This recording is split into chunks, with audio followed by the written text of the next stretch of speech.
Welcome to day 14 of our USA trip exploring California and Hawaii.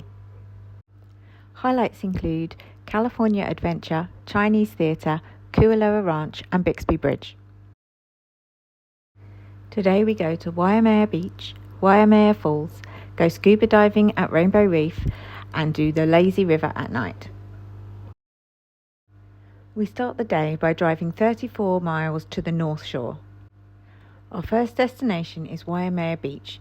It looked like a nice place for snorkeling and rock jumping. The weather was pretty bad and we had to wait in the car for a while for the rain to stop. Waimea Beach has a car park, restrooms, showers and picnic tables. There is nowhere to buy food here, so you can bring your own picnic or drive to one of the restaurants in town. You will also need to bring your own snorkel equipment as there are no beach rentals. There were warning flags out on the beach and the waves were big and the currents were strong.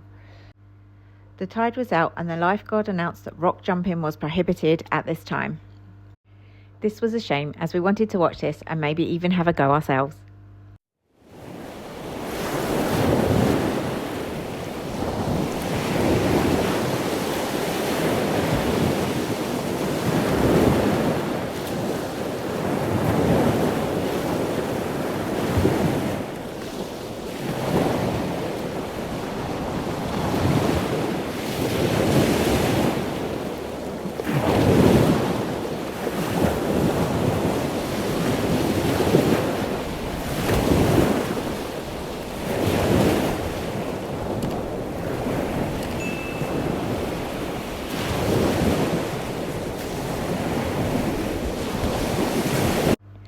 Due to the weather conditions, we didn't stay here long and headed to our next stop, Waimea Falls, which is less than a mile down the road.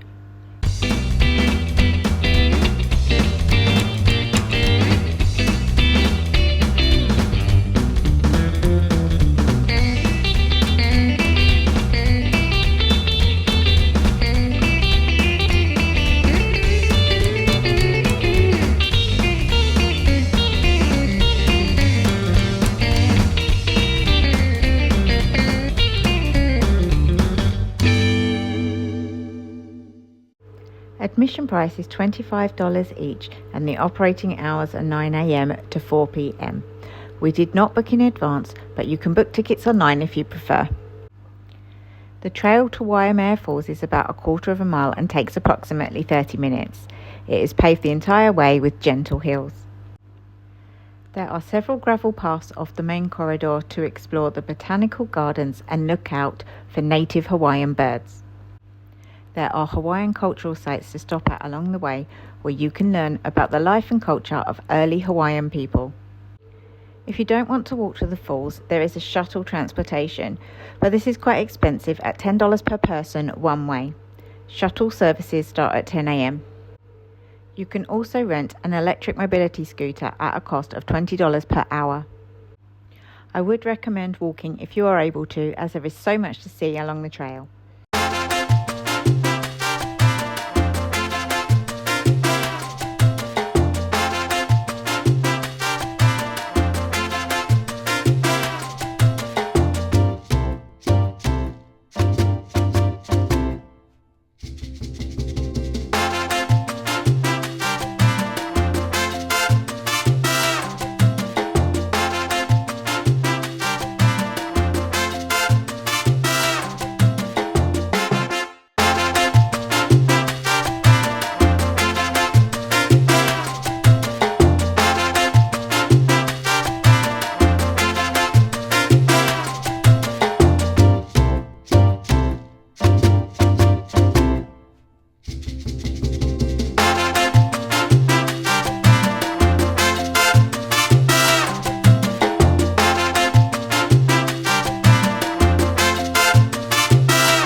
When you get to the falls, you can leave your belongings on the viewing steps and go to the lifeguard, who will give you a life jacket.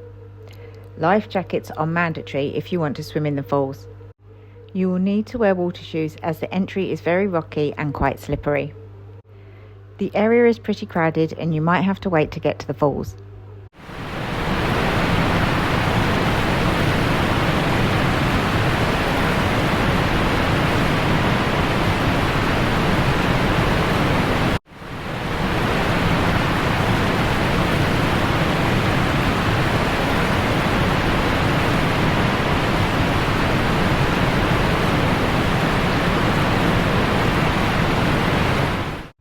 We dried off for a bit and walked back to the entrance to get some lunch from the snack bar.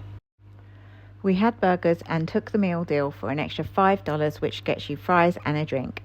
Some drinks are excluded from the deal. After a quick stop at the gift shop, we went back to the car and headed back to Aulani for the scuba session at 4 p.m. There was a lot of roadworks and we only just made it back on time.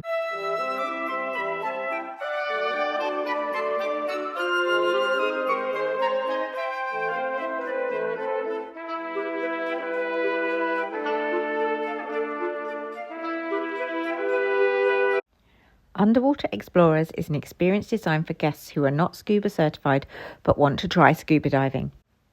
This 2-hour scuba session is taught by a minimum of 2 instructors. Guests must be at least 10 years old and if under 12, accompanied by an adult. You learn the basics of scuba diving and safety procedures and then practice the skills you've learnt, followed by free swimming time. You must be a resort guest to make a reservation and attend the program. I would recommend booking in advance of your trip, as we booked during our stay and there was very little availability. To participate, you must be able to swim freely and be in good health. You will need to download and fill out a medical form in advance of your session. You will receive a mask, fins, wetsuit top and a reef fish ID card for use during the session. You will also get a video of your experience that will be emailed to you a few weeks later. We decided to do the lazy river at night, which is fun and way less crowded, before getting a takeaway from Ulu Cafe and heading to bed. If you've enjoyed this video, please watch day 15 of our trip, where we explore more of the Aulani resort.